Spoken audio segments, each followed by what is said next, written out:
আব্দুল হক মুহাদ্দিস দেহলভী রাহমাতুল্লাহি বললেন, বাবা তোমাকে বলেছি মেম্বারে বসতে, খুতবা তোমাকে দিতে হবে না বাবা। আমি জানি তোমার ইলম নাই, তুমি শুধু হুকুম পালন করো।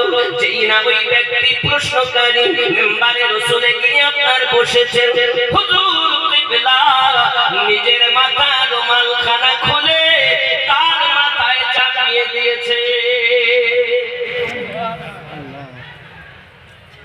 সমস্ত মুসল্লি হুজুরের চেহারা দেখছে।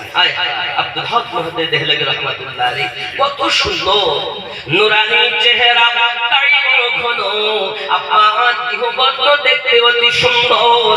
যিনি আল্লাহর আশিক রাসূল ছিলেন, রাসূল প্রেমিক ছিলেন। হে বাবাজিরা আমার, এখন রুমাল চাপানোর সাথে সাথে ওই ব্যক্তি